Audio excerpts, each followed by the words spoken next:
Looney once said, limitado ang renta natin sa planeta. Nasasayang sa mga bagay na walang kwenta.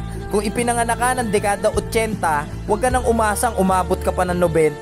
Alaala ng kabataan ang saya-saya, hanggang sa ang barkadahan ay nagkanya-kanya.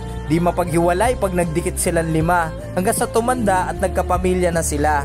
Dating magkatropa mga trip ay nag-iba, tsaka na lang nakumpleto nung libing na nung isa. May langit nga ba? Paano kung wala? Nasayang lang ang buhay mo sa kakatingala. Kakahintay sa gantimpala't himala, sumabay sa sablay ng paniniwala ng madla. Pasok sa paaralan, maghapon tulala, hanggang sa makatapos pero trabaho ay wala.